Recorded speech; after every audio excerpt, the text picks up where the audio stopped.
రాజులు రెండవ గ్రంథము 14వ అధ్యాయం.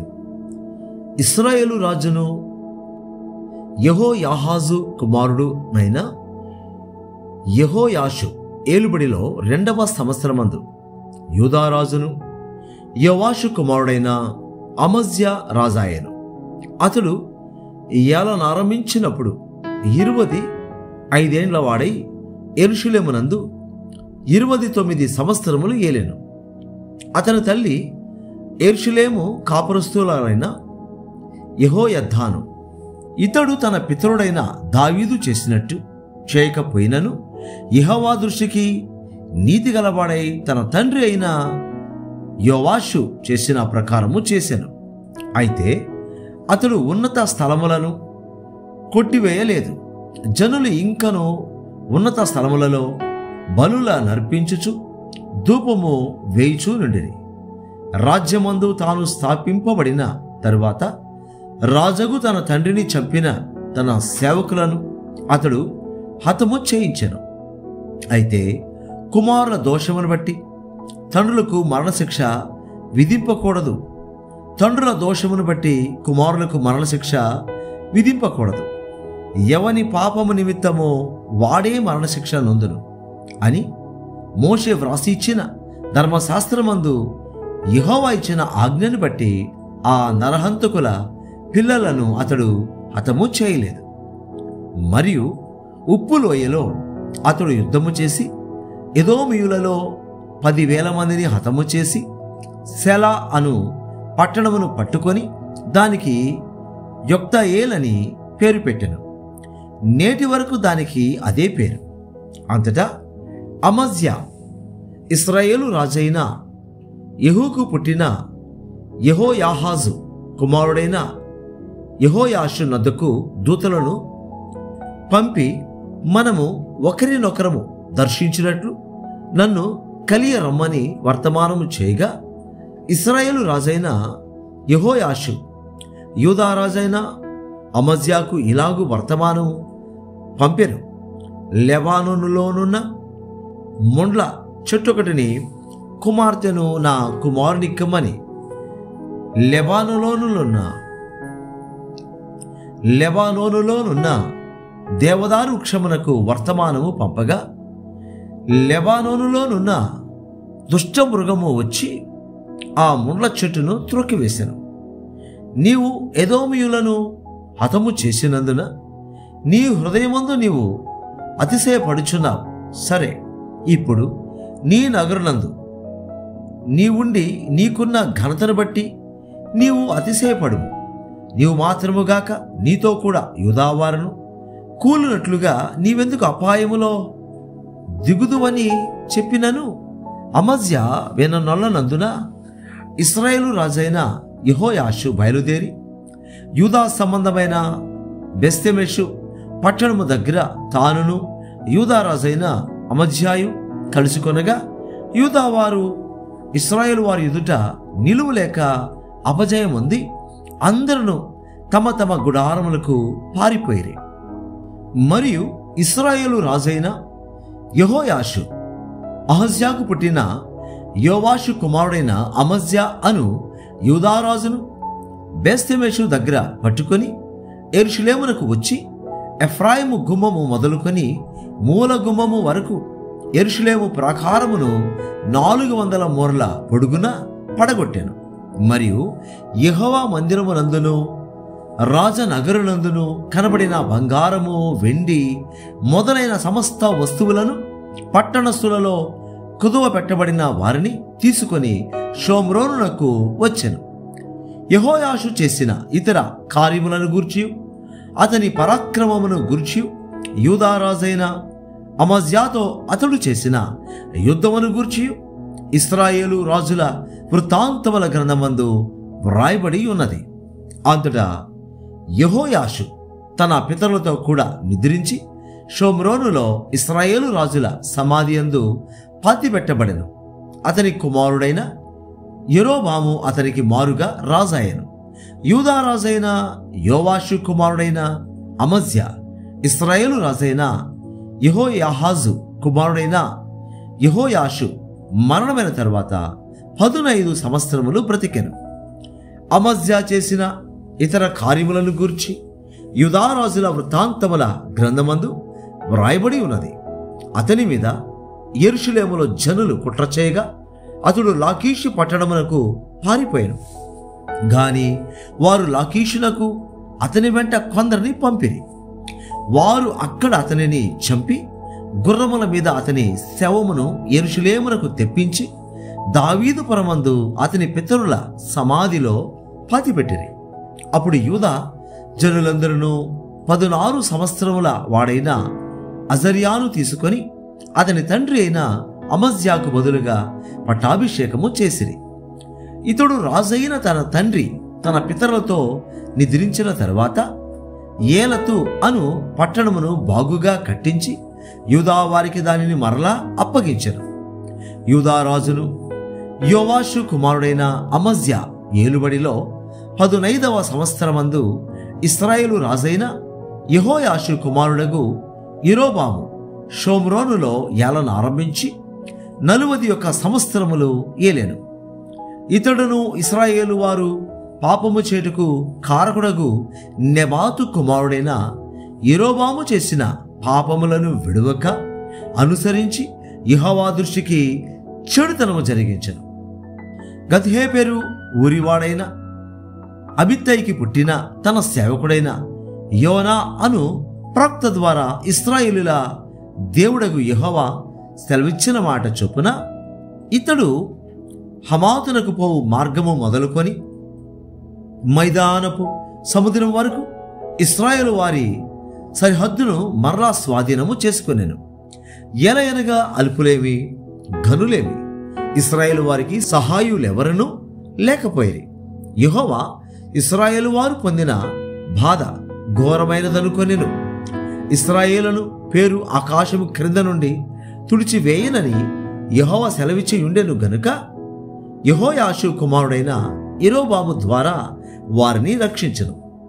యరొబాము చేసిన ఇతర కార్యములను గూర్చియు అతడు చేసిన దానంతటిని గూర్చియు అతని పరాక్రమమును గూర్చియు అతడు చేసిన యుద్ధమును గూర్చియు దమస్కు పట్టణమును యూదా వారికి కలిగి ఉన్న హమాతు పట్టణమును ఇశ్రాయేలు వారి కొరకై అతడు మరలా పట్టుకొనిన సంగతిని గూర్చియు ఇశ్రాయేలు రాజుల వృత్తాంతముల గ్రంథమందు వ్రాయబడి ఉన్నది. యరొబాము తన పితరులైన ఇశ్రాయేలు రాజులతో కూడా నిద్రించిన తర్వాత అతని కుమారుడైన జకర్యా అతనికి మారుగా రాజాయెను. రాజులు 2వ గ్రంథము 15వ అధ్యాయము. ఇశ్రాయేలు రాజైన యరొబాము ఏలుబడిలో 23వ సంవత్సరమందు యూదా రాజైన అమజ్యా కుమారుడైన అజర్యా ఏలనారంభించెను. అతడు 16 వాడై ఏలనారంభించి యెరూషలేమునందు 52 సంవత్సరములు రాజుగా ఉండెను. అతని తల్లి యెరూషలేము కాపరస్తురాలైన ఎకొల్యా. ఇతడు తన తండ్రి అయిన అమజ్యా చర్య అంతటి ప్రకారము యెహోవా దృష్టికి నీతిగలవాడై ప్రవర్తించెను. ఉన్నత స్థలములను మాత్రము కొట్టివేయలేదు. ఉన్నత స్థలముల యందు జనులు ఇంకను బలులు అర్పించుచు ధూపము వేయిచూ ఉండిరి. యెహోవా ఈ రాజును మొత్తినందున అతడు మరణమగు వరకు కుష్ఠరోగి అయి ప్రత్యేకముగా ఒక నగరులో నివసించెను. గనుక రాజకుమారుడైన యోతాము నగరు మీద అధికారి దేశపు జనులకు న్యాయము తీర్చువాడుగా ఉండెను. అజర్యా చేసిన ఇతర కార్యములను గూర్చి అతడు చేసిన దానినంతటిని గూర్చి యూదారాజుల వృత్తాంతముల గ్రంథమందు వ్రాయబడి ఉన్నది. అజర్యా తన పితరులతో కూడా నిద్రించి దావీదు పురములో తన పితరుల సమాధి యందు పాతిపెట్టబడగా అతని కుమారుడైన యోతాము అతనికి మారుగా రాజాయెను. యూదారాజైన అజర్యా ఏలుబడిలో 38వ సంవత్సరమందు యరొబాము కుమారుడైన జకర్యా షోమ్రోనులో ఇశ్రాయేలు వారిని 6 నెలలు ఏలెను. ఇతడు ఇశ్రాయేలు వారు పాపము చేటుకు కారకుడగు నెబాతు కుమారుడైన యరొబాము చేసిన పాపములను విడువక అనుసరించుచు తన పితరులు చేసినట్లుగా తానును యెహోవా దృష్టికి చెడుతనము జరిగించెను. యాబేషు కుమారుడైన షల్లూము అతని మీద కుట్ర చేసి జనులు చూచుచుండగా అతని మీద పడి అతనిని చంపి అతనికి మారుగా రాజాయను. జకర్యా చేసిన కార్యములను గూర్చి ఇశ్రాయేలు రాజుల వృత్తాంతముల గ్రంథమందు వ్రాయబడి ఉన్నది. నీ కుమారులు 4వ తరము వరకు ఇశ్రాయేలు సింహాసనం మీద ఆసీనులై ఉందురని యెహోవా యెహూతో సెలవిచ్చిన మాట చొప్పున ఇది జరిగెను. యూదా రాజైన ఉజ్జియా ఏలుబడిలో 39వ సంవత్సరమందు యాబేషు కుమారుడైన షల్లూము ఏలనారంభించి షోమ్రోనులో నెల దినములు ఏలెను. గాదీ కుమారుడైన మెనహేము తిర్సాలో నుండి బయలుదేరి షోమ్రోనునకు వచ్చి షోమ్రోనులో నుండి యాబేషు కుమారుడైన షల్లూము మీద పడి అతని చంపి అతనికి మారుగా రాజాయను. షల్లూము చేసిన ఇతర కార్యములను గూర్చి అతడు చేసిన కుట్రను గూర్చి ఇశ్రాయేలు రాజుల వృత్తాంతముల గ్రంథమందు వ్రాయబడి ఉన్నది. మెనహేము రాగా తిప్పహు పట్టణపు వారు తమ గుమ్మములు తీయలేదు గనుక అతడు వారినందరినీ హతము చేసి తిర్సాను దాని చేరువ గ్రామములన్నిటినీ కొల్లపెట్టి అచ్చట గర్భిణులందరి గర్భములను చింపాను. యూదారాజైన అజర్యా ఏలుబడిలో 39వ సంవత్సరమందు గాదీ కుమారుడైన మెనహేము ఇశ్రాయేలు వారిని ఏలనారంభించి షోమ్రోనులో 10 సంవత్సరములు ఏలెను. ఇతడును తన దినములనియు ఇశ్రాయేలు వారు పాపము చేటుకు కారకుడగు నెబాతు కుమారుడైన యెరోబాము చేసిన పాపములను విడువక అనుసరించుచు యెహోవా దృష్టికి చెడుతనము జరిగించెను. అషూరు రాజైన పూలు దేశము మీదికి రాగా మెనహేము తనకు రాజ్యము స్థిరపరచునట్లుగా పూలు చేత సంధి చేయించుకొనవలనని 2000 మణుగుల వెండి పూలునకు ఇచ్చెను. మెనహేము ఇశ్రాయేలులో భాగ్యవంతులైన గొప్పవారిలో ప్రతి మనిషి యొద్దను 50 తులముల వెండి వసూలు చేసి ఈ ద్రవ్యమును అష్షూరు రాజునకిచ్చెను. గనుక అష్షూరు రాజు దేశమును విడిచి వెళ్ళిపోయాను. మెనహేము చేసిన ఇతర కార్యములను గూర్చి అతడు చేసిన దానినంతటిని గూర్చి ఇశ్రాయేలు రాజుల వృత్తాంతముల గ్రంథమందు వ్రాయబడి ఉన్నది. మెనహేము తన పితరులతో కూడా నిద్రించిన తర్వాత అతని కుమారుడైన పెకహ్యా అతనికి మారుగా రాజాయను. యూదా రాజైన అజర్యా ఏలుబడిలో 50వ సంవత్సరమందు మెనహేము కుమారుడైన పెకహ్యా షోమ్రోనులో ఇశ్రాయేలు వారిని ఏలనారంభించి 2 సంవత్సరములు ఏలెను. ఇతడును ఇశ్రాయేలు వారు పాపము చేటుకు కారకుడగు నెబాతు కుమారుడైన యెరోబాము చేసిన పాపములను విడువక అనుసరించుచు యెహోవా దృష్టికి చెడుతనము జరిగించెను. ఇతని క్రింద అధిపతియు రెమల్యా కుమారుడైన పెకహు కుట్ర చేసి తన యొద్దనున్న గిలాదీయులైన 50 మందితోనూ అర్గోబుతోనూ అరీహేనుతోనూ కలుసుకొని షోమ్రోనులోనున్న రాజనగరులోని అంతఃపురమందు అతనిని చంపి పెకహ్యాకు మారుగా రాజాయను. పెకహ్యా చేసిన ఇతర కార్యములను గూర్చి అతడు చేసిన దానినంతటిని గూర్చి ఇశ్రాయేలు రాజుల వృత్తాంతముల గ్రంథమందు వ్రాయబడి ఉన్నది. యూదా రాజైన అజర్యా ఏలుబడిలో 52వ సంవత్సరమందు రెమల్యా కుమారుడైన పెకహు షోమ్రోనులో ఇశ్రాయేలును నేలనారంభించి 20 సంవత్సరములు ఏలెను. ఇతడును ఇశ్రాయేలు వారు పాపము చేటుకు కారకుడగు నెబాతు కుమారుడైన యెరోబాము చేసిన పాపములను విడువక అనుసరించుచు యెహోవా దృష్టికి చెడుతనము జరిగించెను.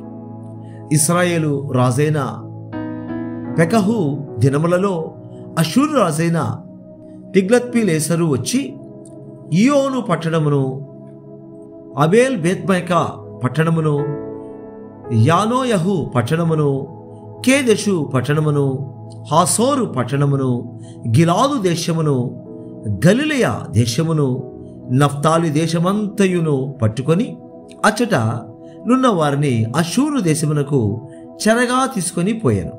అప్పుడు ఏలా కుమారుడైన హోషేయ ఇశ్రాయేలు రాజును రమల్య కుమారుడైన పెకహు మీద కుట్ర చేసి అతని మీద పడి అతని చంపి యూదారాజైన ఉజ్జియా కుమారుడైన యోతాము ఏలుబడిలో 20వ సంవత్సరమున అతనికి మారుగా రాజాయను. పెకహు చేసిన ఇతర కార్యములను గూర్చి అతడు చేసిన దానినంతటిని గూర్చి ఇశ్రాయేలు రాజుల వృత్తాంతముల గ్రంథమందు వ్రాయబడి ఉన్నది. ఇశ్రాయేలు రాజును రమల్యా కుమారుడైన పెకహు ఏలుబడిలో 2వ సంవత్సరమున యూదారాజైన ఉజ్జియా కుమారుడగు యోతాము ఏలనారంభించాడు. అతడు 25 వాడై యెరూషలేమునందు రాజై 16 సంవత్సరములు ఏలెను. అతని తల్లి సాదోకు కుమార్తె అయిన యెరూషా. ఇతడు యెహోవా దృష్టికి నీతిగా ప్రవర్తించి తన తండ్రి అయిన ఉజ్జియా చర్యను పూర్తిగా అనుసరించెను. అయినను ఉన్నత స్థలములను కొట్టివేయకుండాను జనులు ఉన్నత స్థలములందు ఇంకను బలులు నర్పించుచు ధూపము వేయుచూ నుండిరి. ఇతడు యెహోవా మందిరమునకున్న ఎత్తైన ద్వారమును కట్టించెను.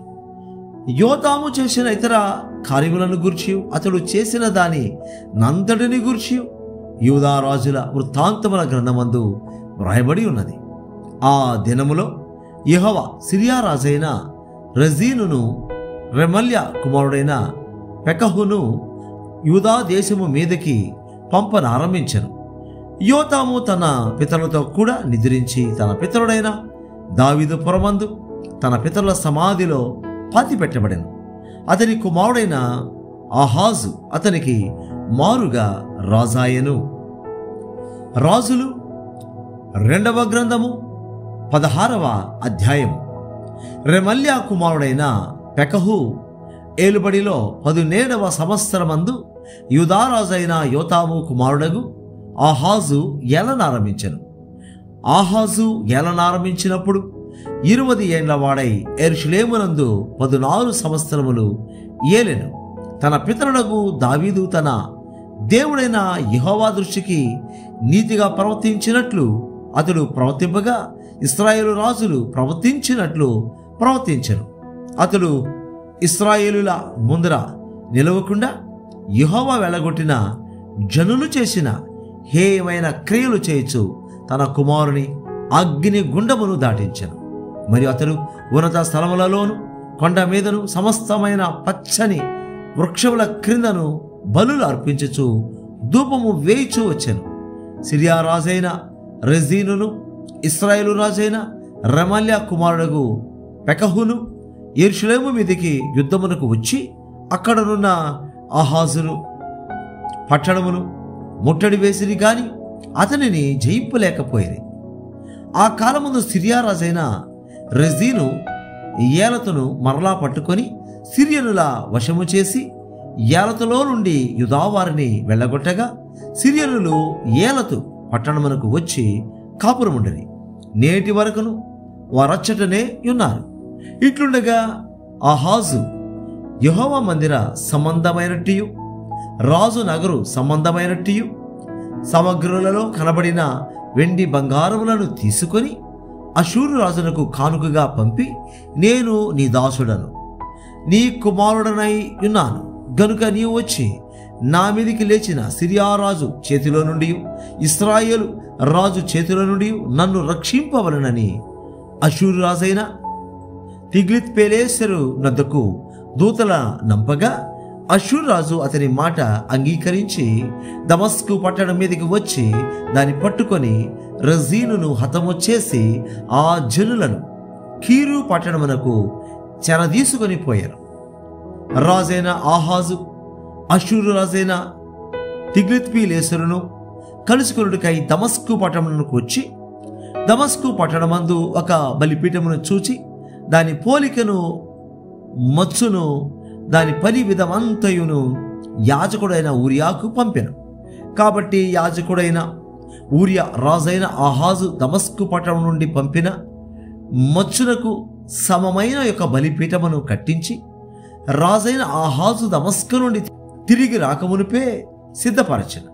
అంతటా రాజు దమస్కు నుండి వచ్చి బలిపీఠమును చూచి ఆ బలిపీఠమునొద్దకు వచ్చి దాని ఎక్కి దహన బలిని నైవేద్యమును అర్పించి పానార్పణము చేసి తాను అర్పించిన సమాధాన బలి పశువుల రక్తమును దాని మీద ప్రోక్షించను.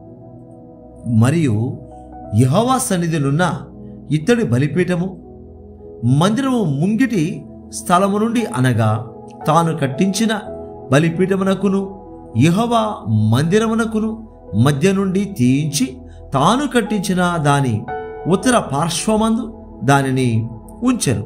అప్పుడు రాజైన ఆహాజు యాజకుడైన ఉరియాకు ఆజ్ఞాపించినదేమనగా, ఈ పెద్ద బలిపీఠం మీద ఉదయం అర్పించు దహన బలులను, సాయంత్రమున అర్పించు నైవేద్యములను, రాజు చేయు దహనబలి నైవేద్యములను, దేశపు జనులందరూ అర్పించు దహనబలి నైవేద్యములను, పానార్పణలను దహించి ఏ దహనబలి జరిగినను ఏ బలి జరిగినను వాటి పశువుల రక్తమును దాని మీదనే ప్రోక్షింపవలెను. అయితే ఈ ఇత్తడి బలిపీఠము దేవుని యొద్ద నేను విచారణ చేయుట కుంచవలెను.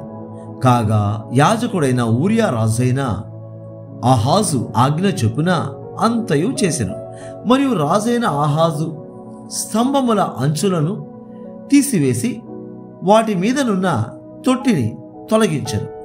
ఇత్తడి ఎడ్ల మీదనున్న సముద్రమును దింపి రాతి కుట్టు మీద దానిని ఉంచెను. మరియు అతడు అషూరు రాజును బట్టి విశ్రాంతి దినపు ఆచరణ కొరకై మందిరంలో కట్టబడిన మంటపమును, రాజు ఆవరణము గుండా పోవు ద్వారమును యెహోవా మందిరము నుండి తీసివేశాను.